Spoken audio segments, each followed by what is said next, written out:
Well, thank you guys for joining me today. This class is going to be going over how to run and operate an ANS tournament. I'm going to touch a little bit online and a little bit in person, so kind of covering both of those. Appreciate you guys being here with me. If you have any questions throughout any of this, feel free to stop me. I am probably not going to be looking at the chat too terribly much, so feel free to just turn your mic on and yell at me. I'll do my best to answer all of those questions for you. I did spam a link, should be up on your screen here too, but if you want that link, you can use that. It's going to just be a rundown of what we're going to be talking about today. A little bit on me and who I am before we get started. My name is Godric Gray, Nate Frederick on Facebook. If you need anything or references or materials for this, feel free. You can reach out to me on Facebook. I have been Kingdom Regent once, ran a tournament there, and then I've run 2 other ANS tournaments for other regents, as well as judging a few times and entering in a bunch of times. And the arts and science tournaments for me are my favorite part of Amtgard. They're the thing that I enjoy the most, I get the most fun out of, and had fun really in all aspects of it. I love entering, I love winning, I love judging. Running them was a new challenge and was really fun too. So the goal of this class is just kind of run you through my process when it comes to running these tournaments, and kind of just go down the list, as it were, of all the boxes you need checked before you get or to run it. This mainly is targeted at kingdom level, but should go down to park level and lower levels fairly easily. So with that, I will double check. Oh, what happened? We're good. All right. So the first thing that you're going to want to do is decide what type of tournament you're going to run. Some of this will be dictated to you. If someone's asking you to run a kingdom level tournament, they're going to probably come to you and say, hey, I want you to run quals, or I want you to run Dragon Master, whatever it happens to be. So this might be already decided for you, but some of the normal ones that are listed there, we have crown quals. Those generally are for running for office. You'll get a lot of entries from people who are running for office that don't normally into your kingdom, like your high-end kingdom stuff. Quals can surprise you. You sometimes will get some really, really cool stuff coming out because you get people that you don't see as often. But out of all of these tournaments, other than maybe the 6 and under, your crown quals tends to be the most entries, but also some of the lower quality of entries. And that's fine. There's nothing wrong with that. That's just kind of how it is because of the purpose of crown quals. And then you have Dragon Master next. This is generally where your people who are pushing for higher levels up will come and enter. You can do this in a few different styles, and we'll get to that in a bit. Then another common one is Best of the Best. This is what Xander ran yesterday. One of my favorite tournaments to enter in. I love this as a participant. This tournament style doesn't have scores like normal judging. They essentially just make a bracket and they put my item up against your item, and then the judges come to a conclusion on which item is better in their mind, and that can kind of change based on the judges, and that can change based on if there's a theme, which I find fun as an entrant to try and play around who my judges are and what's that going to be. Just kind of adds another challenge to it. And then that one goes down to there's one tournament or one participant left. That's the winner. Next, you can get themed tournaments. Sometimes your monarch will come to you and say, "Hey, I want to run I want you to run a tournament, but I want it to have a theme that is going to be tied into the role play of the reign or whatever it happens to be." So sometimes you'll get tournaments that, "Hey, everybody enter, and we need it." For instance, this maybe it was last reign. Maybe it was last reign. There was a themed tournament for masks. And so that was a theme tournament that was pretty cool. And then the last one is a 6 and under. This can be a 7 and under, 4 and under, whatever you want it to be. Kind of, we jokingly call these newbie tournaments. These are fantastic tournaments to run for people who are looking into getting into ANS, but maybe are a little scared or intimidated by jumping into Kingdom, like the high end stuff, especially when, if they see like, oh, 2 masters are entering, I don't even know if I want to enter anything. These tournaments kind of cap that and provide a good place for people who are new or maybe trained. Like for me, I am pretty new to garbing. And so if there was a 7 and under tournament, I would totally take advantage of that. Even though I have a Master Dragon, I would totally enter a 7 and under tournament, 6 and under tournament. For something like that. So for your people who maybe are trying something new or new people entirely. Let me double check this real quick, see if I'm missing anything. It looks like we're good.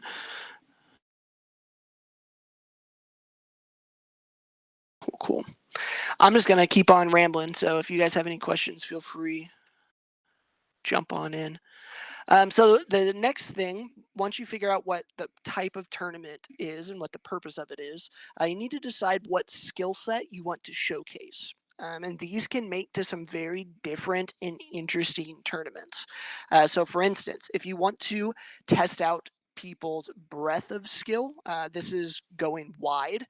You might implement a rule that says you need to enter at least 3 different items to win, and those 3 items have to be in different categories. And then you provide, your list of 20 categories or whatever. You could do this with 5 categories instead of 3. You can artificially, through the rules, force people into mediums that they aren't necessarily comfortable with or as comfortable as their main thing. And you can test the skill to see how many different things that person can do. So the winner, most likely, would be the one who is good at a lot of things, not necessarily the one who is the best at one particular thing. For instance, if you have a garber who is, 8 garbers and they're pushing for their masterhood, they might be really, really good at garbing and then like okay at leatherworking and then awful at everything else. And that person wouldn't probably in this format wouldn't win compared to someone who say is a 5th owl, a 5th dragon, and a 5th garber. So even though their peak isn't as high, their knowledge is spread out over a more wide variety of topics. Um, and so you can test skill wide that way. You can also test top skill. This is tall. This is your best of the best format. Generally, most Dragon Masters reward for this too. This is the type of tournament where you enter in the best of the best. So you are seeing who has the most skill in one particular thing, not necessarily those who have a lot of skill in a variety of things. And you can showcase something else if you want to. I couldn't think any of these off the top of my head, but if there was something that another skill set you wanted to showcase, you could do that too. So then I guess any questions on that before I move on?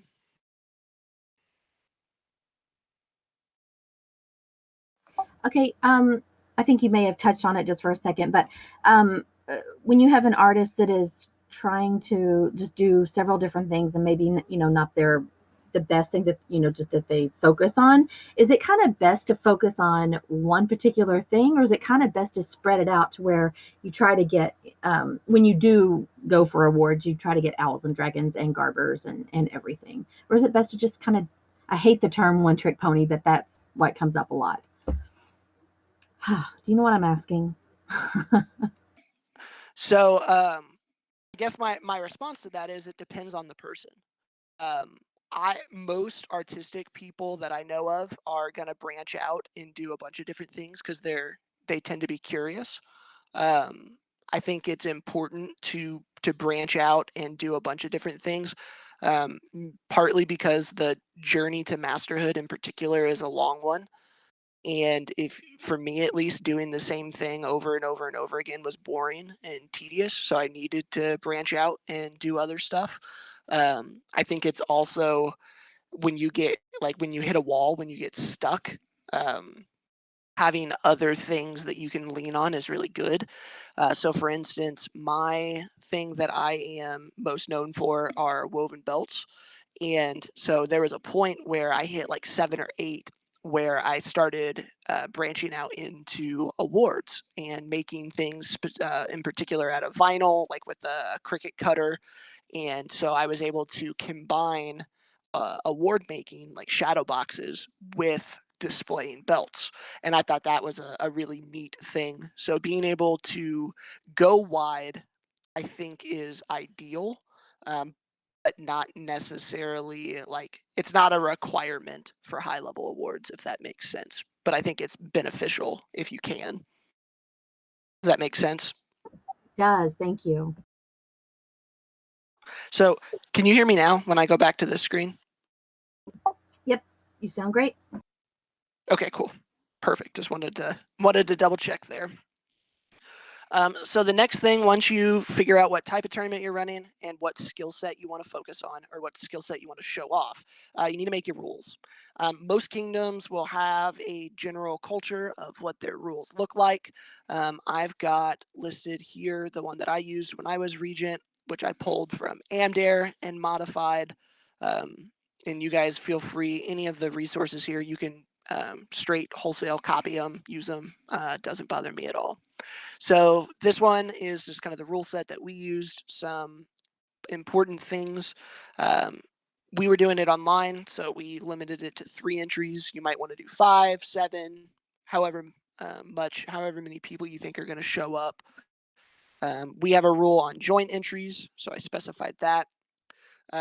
We, for this one, also required a write-up, put that rule in. And then what I did, because the write-up thing was video, because it was online, I included some examples of what people could do. Put your dates on here. Pretty much the biggest thing, though, is your scoring. Now, scoring can be, I'll show you here in a minute how I do all of this, but this is kind of the most important part of this document. For us, for this tournament, we did scores on 1 to 10.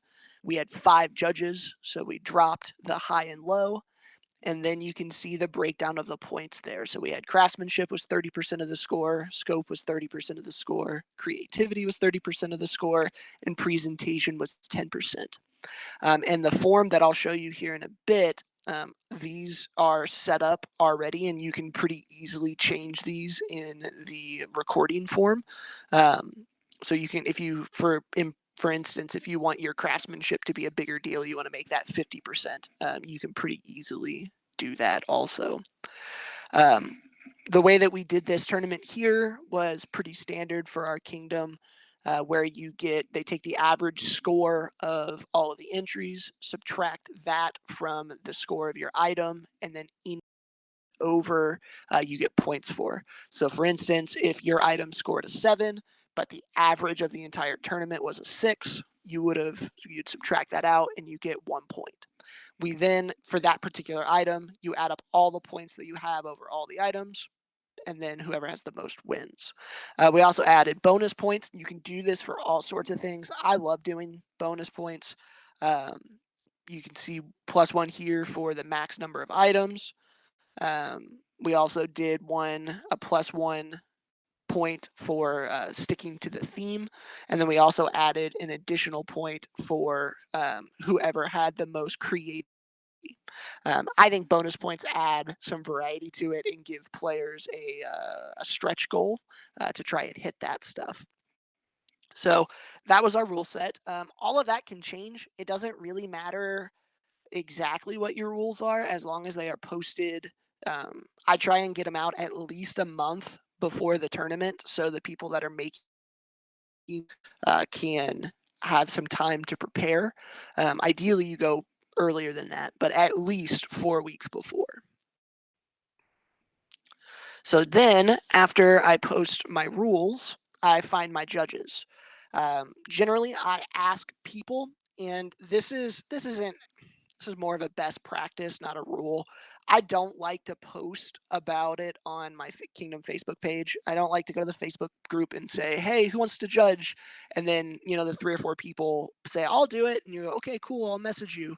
And the reason I don't like doing that is because then that gives your entrants the opportunity for an unfair advantage if they know the judges, if they want to prep for that judge's fighting company or that judge's belt line or preferences that that judge has that they know in the past that not every other entrant would know.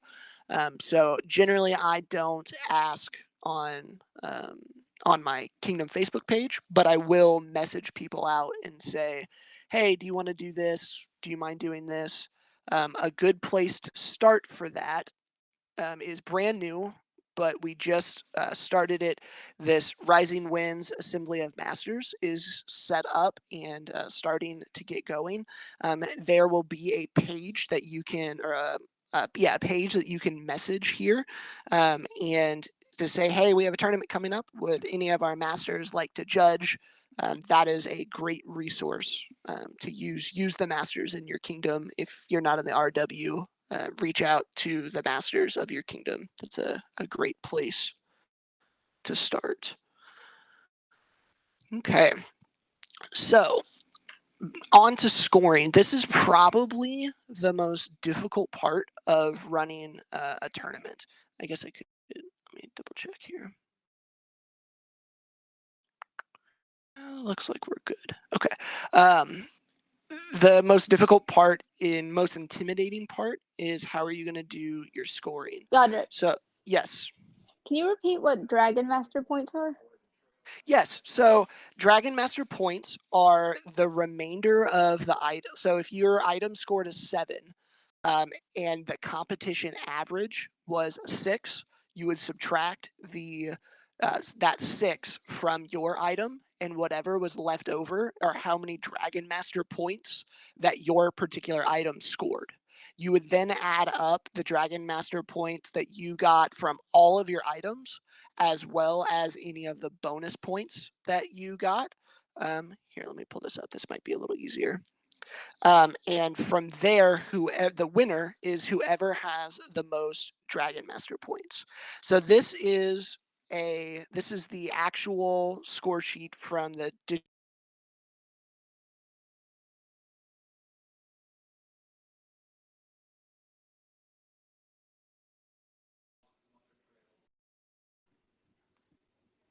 Oh, he's gone quiet again. Sure did. check. There you go. You're back. You're back. You So we can hear each other. Okay. It's just you that gets cut off. Huh. Interesting. Okay. I was in. Can you hear me now? Yes, you are good. Okay. So was that Nettle who asked that question? It sounded like Nettle.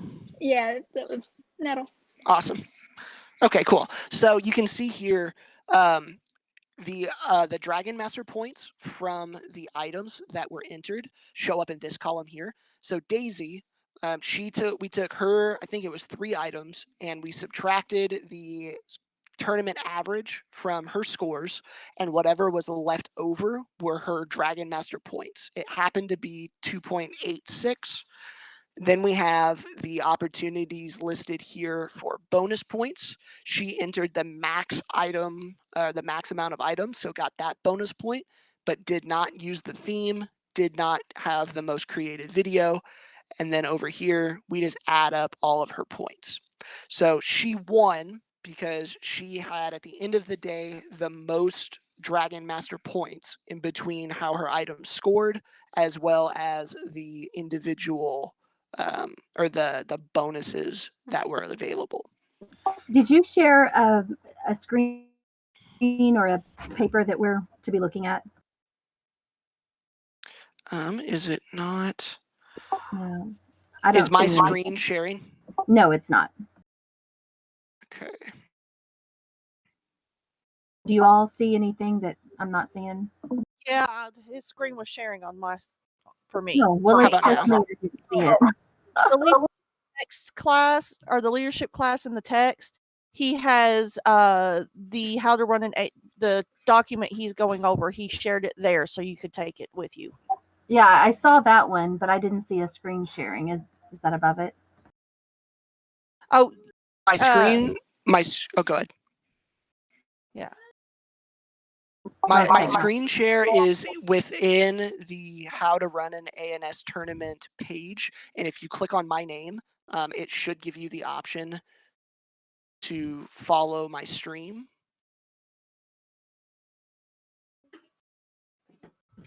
Leave her face alone.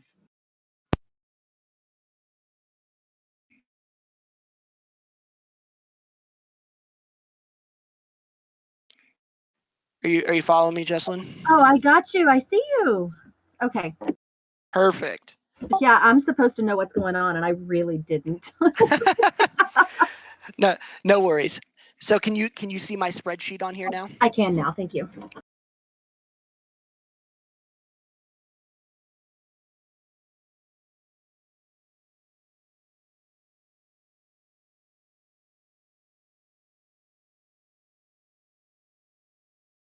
Going once, going twice.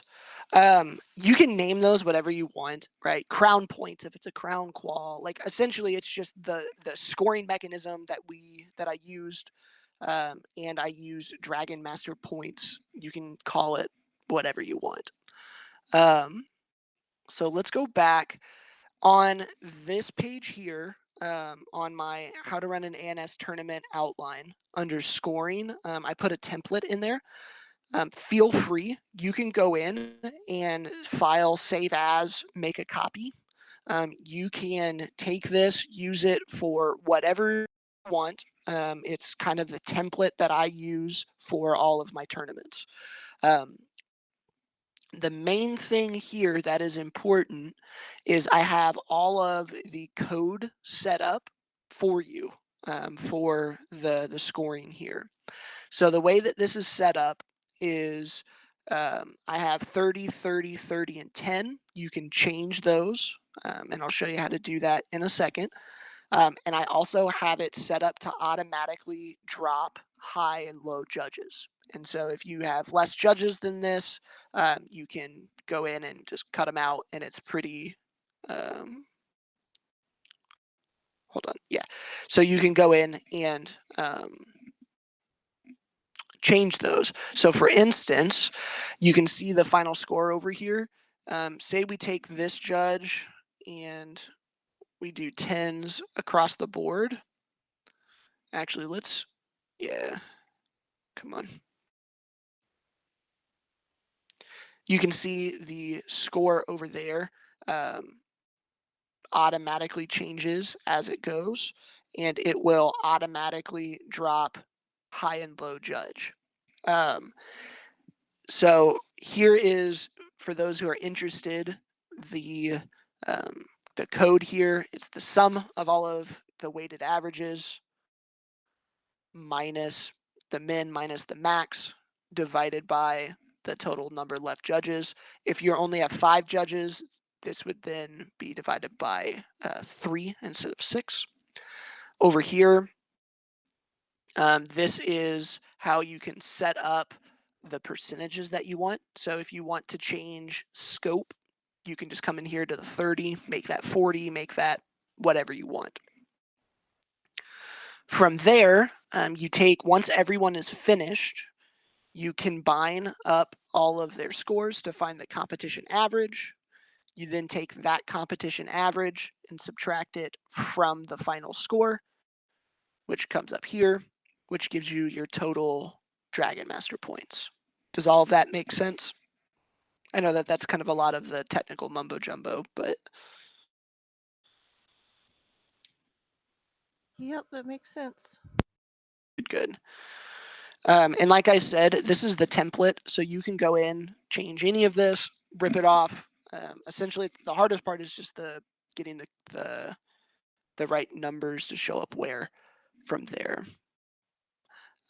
We can go back this is the actual result. So this is the final one that we did. I came over here and you can just see it's got the competition average. And then I went through and you can see this plastic dip shield. The final score was a 7.43. Competition average was 6.99. When you subtract that out, this person scored 0.45 points from that item. If they would have had more items, like someone like down here, then you would add all of those together, and then however much you have left over at the end is how many points that you have. Oop. So with that out of the way, the scoring, that's how I do all of my scoring. You can do it. There are other ways that you can do it. You can do it by pen and paper if you want. I have just found that using Google Sheets or Excel is the easiest way to do that. Cool. Got a little bit more time. So some best practices, something that I like to do, especially for in-person ones, I'll give all of my judges a bag, and in this bag, it has a few different things. It's kind of a party bag type thing. Just as a small, it's just, thank you for spending your time. Judging can take, 4 to 6 hours. Just to say, hey, thanks, we really appreciate you for your time. In that bag, I'll throw in a couple of water bottles. I'll throw in a bag of chips. I'll throw in a couple of candy bars. Just something that they have to snack on throughout the day. Also in that bag, I will include a list of the rules. And I generally will put note cards in there and a couple of pens. And what I have my judges do is I like to have my judges write all of their comments down on the cards and then leave the cards with the item. There are a couple of benefits to this.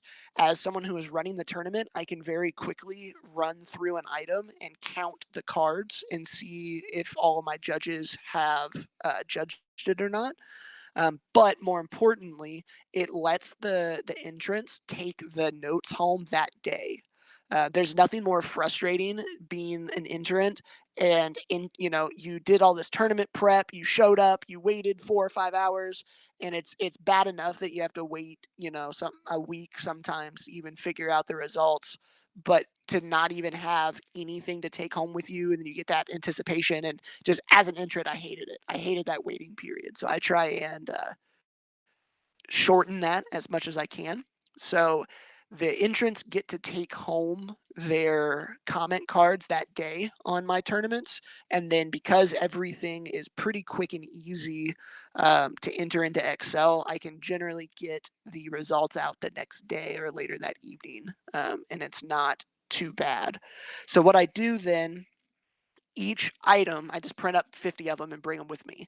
Each item has a score sheet on it, and I put all the judges' names, and it's super basic columned, like I didn't even put a link to it on here, just because you can make one yourself. It's super easy. Just put the judge's name, and then names, and then have each of these categories: craftsmanship, scope, creativity, presentation. Don't even worry about doing the weighted averages. Don't worry about doing the final score, the DM points, anything like that on this page. And what you'll do is, as people set up their items, you will give them this sheet. They will then put their name on it and the item name, and they will set this judging sheet in front of their item. Your judges will then put their numbers down on that page and then write their comments down on the note cards. And then at the end of the day, all you have to do is collect all of those pages, double check and make sure you have them all. And then you just staple them. And then you have all your score sheets for that tournament and you're good to go. You don't have to worry about chasing stuff down. You don't have to, it's a fairly easy a fairly easy way to set it up. It also makes it easy, like I said, to enter scores. Something else, a best practice for what to do at the end, give it a couple of days, but ask your judges to make award recommendations for you. Especially if you're not the regent, if you are, it doesn't really matter, but get the opinions of your judges on the awards, because oftentimes they are the ones who see the most stuff and have the best idea on what stuff is quote worth. So that's a good source for best practices. I'll open it up here for people who have either A, ran a tournament before.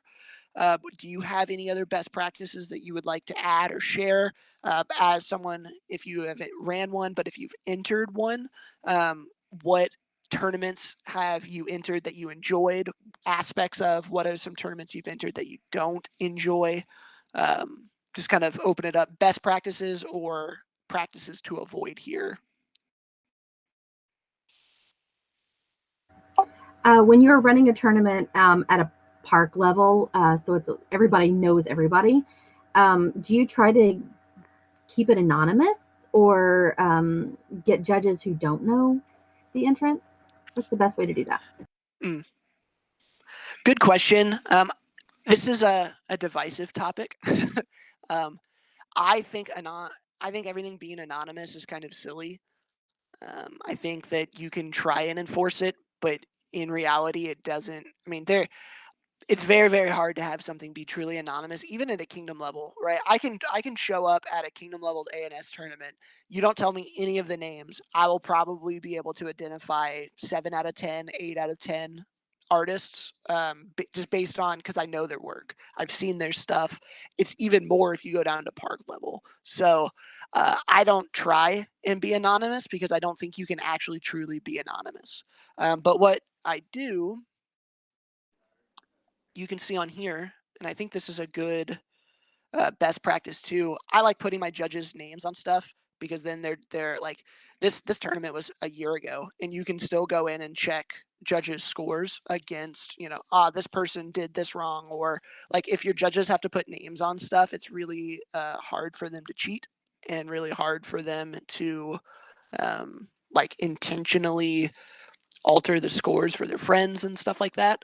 So as long as you have the judges' names on stuff, I don't think you really have to worry about stuff being anonymous, if that makes sense.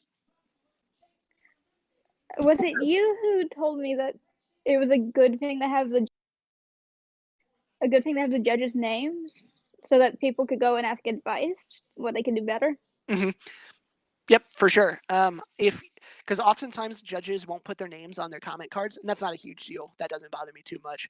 But if they don't put their name on their comment cards, having the judges' names over here on the left can signify to people what's going on, and they can know who to go ask questions of. So, like for instance, this last Dragon Master, Jesslyn was actually one of the judges, and some of her scores I thought were off, and I was like, what's going on with this? And I reached out to her and got some comments, and her scores were correct. They were just entered into the Excel file incorrectly. And so it was all fixed and everything was good. But if the names weren't there, I probably wouldn't have been able to judge, because essentially I entered 2 pieces of garb. One was crappy and one was okay, and the crappy one had a higher score from her, and I was like, what's going on with this? And in reality, she judged things right. They just got entered wrong, and so it was an easy fix, and it didn't change anything. But putting judges' names on stuff, I think, is a good idea and pretty important. So when it's digital, this was a copy paste situation. So the person in charge of this tournament actually kind of copied all of the judges' stuff and then pasted them into the Excel form that did all of the math. And it was pasted, like, I think it was 2 lines lower than what it was supposed to be. So every single judge's numbers were literally like 2 lines down. So nothing lined up the way it was supposed to be. So everybody's was off. So yep, and they got it fixed because it affected everything. Yeah, and they got it fixed that day. I mean, like, it was a super quick fix, and everyone was great about it. But if the names weren't on there, I wouldn't have been able to tell what was what. So like I think it's a best practice to put names on stuff. So anybody else have any other best practices, either as a tournament runner or as someone who has entered a tournament? What are things you like? What things you don't like? What would you recommend?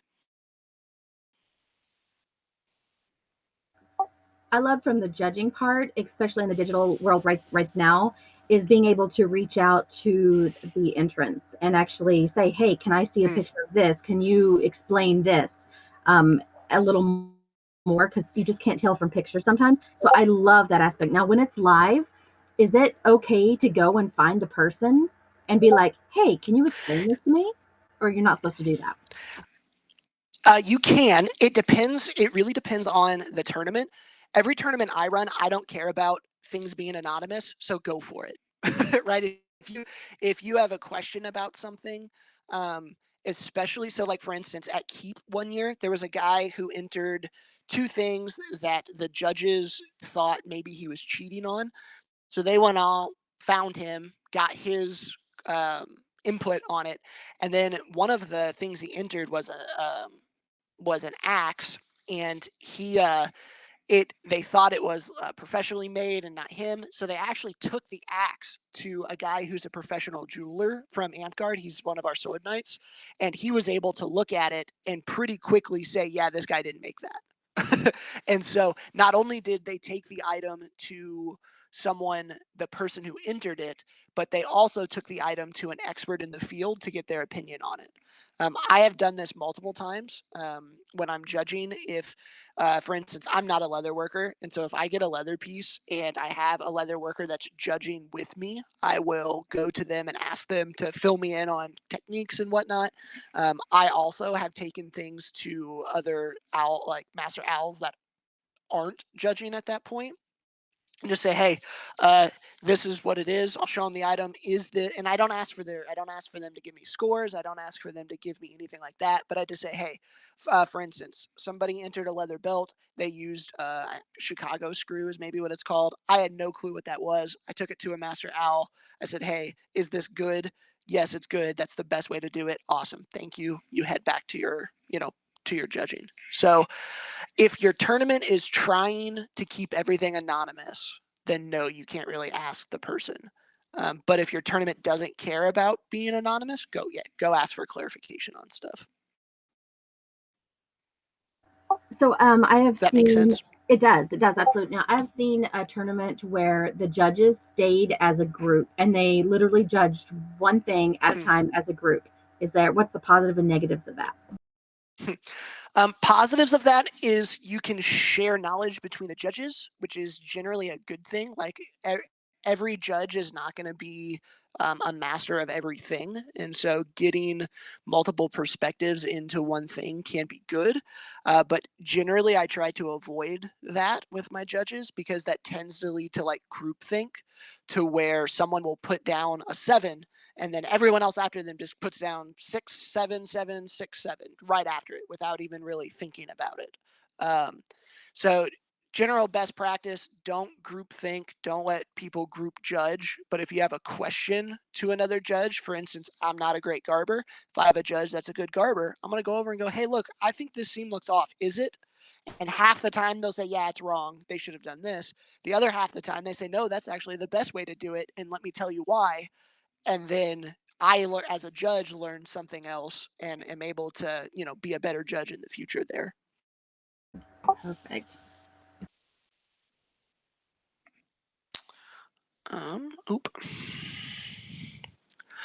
A couple, I know we're almost out of time here. A couple of quick tips for if you're doing something online.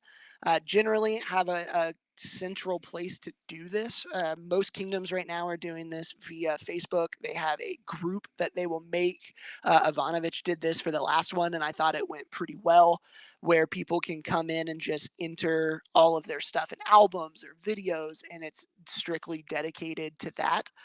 When I ran this tournament, I created an album on the Kingdom page, and that ended up not working very well because some people couldn't add their videos to it, or if they did something on YouTube, it wouldn't work. And so we had people posting all over the place, and so it was kind of hard for the judges to be able to find everything.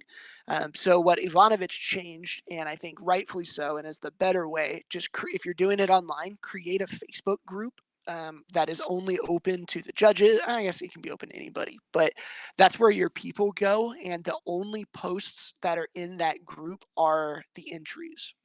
Actually, I can probably...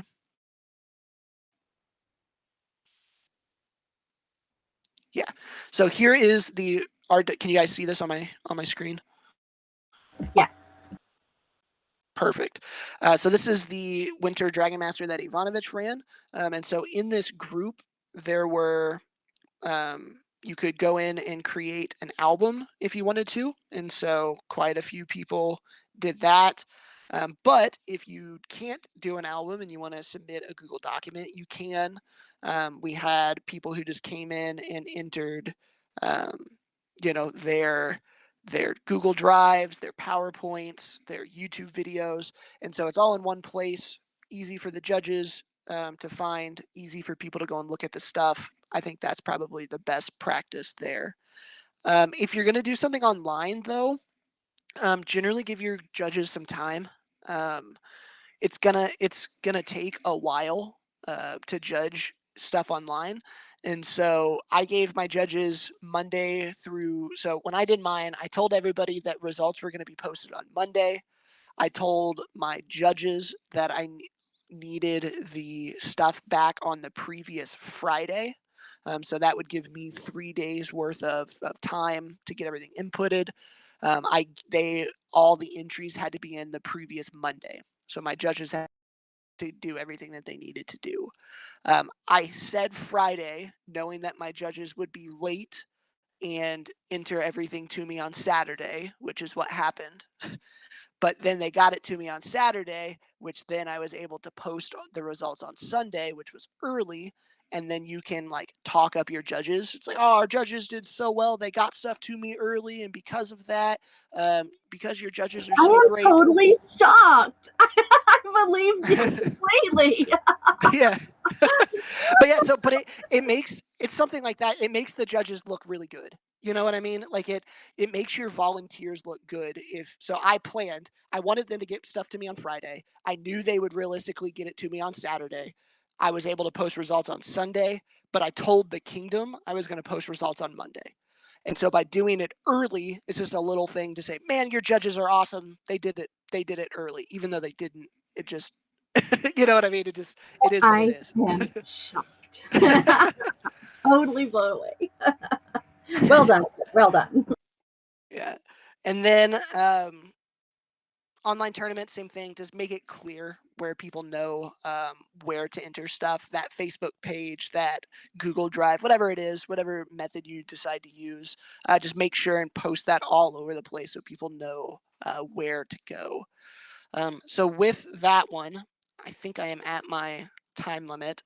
But if anybody has any questions about any of the stuff we covered today or just anything else off of this, feel free, shoot them at me.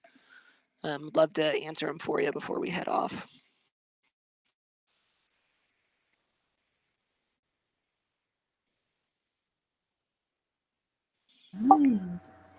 I really, really appreciate you teaching this class. A lot of information, a lot of resources posted for everybody to use. So thank you so much. I truly appreciate you.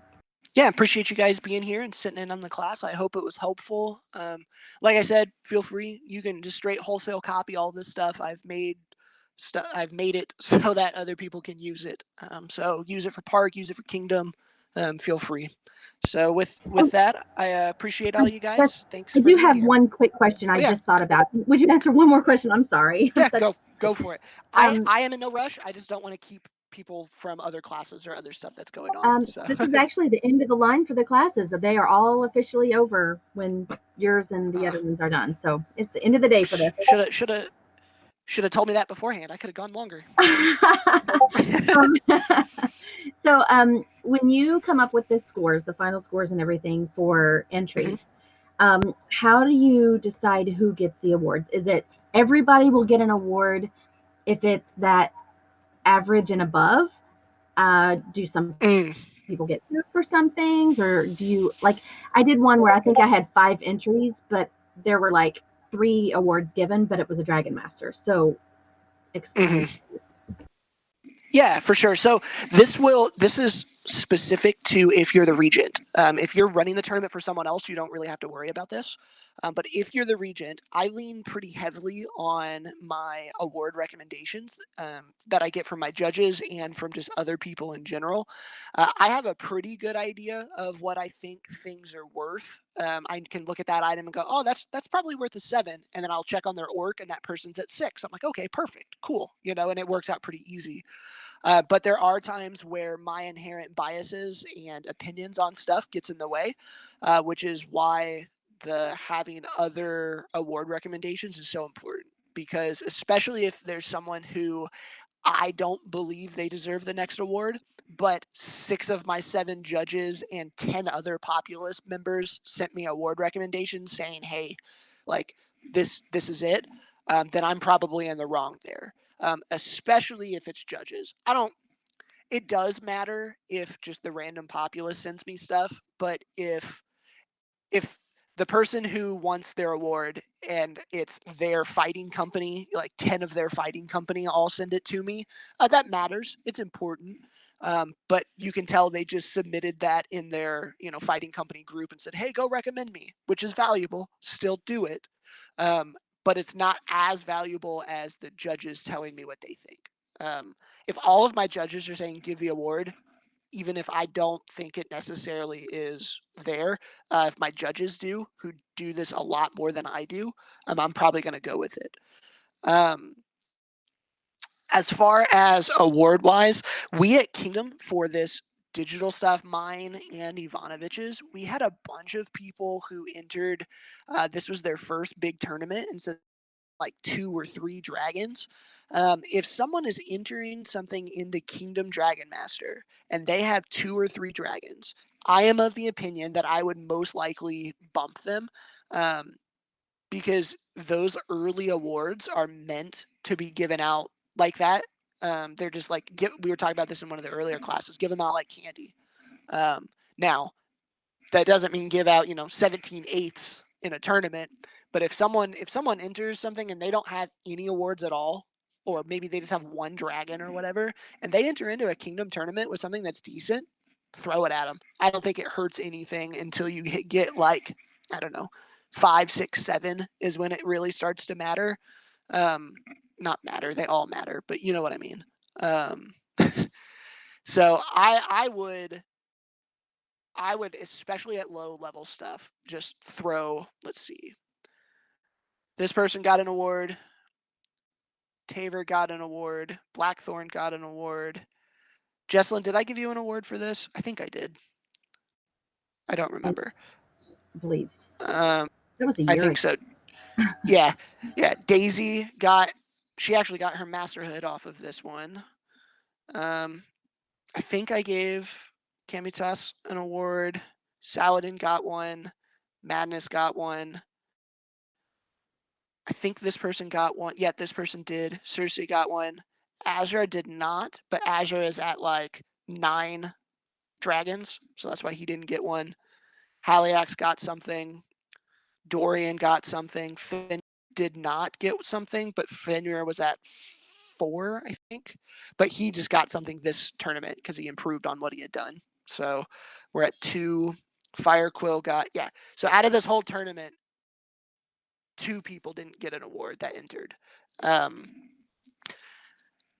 Not saying give everybody everything all the time, but especially right now with the online stuff, I would tend to be a little bit more free with my awards to keep, just because it's an incentive for people to keep playing.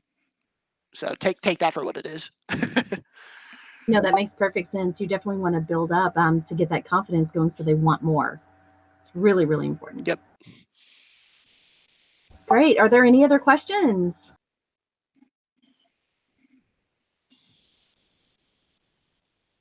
We got a few more people pop in here. Let me make sure I have you written down.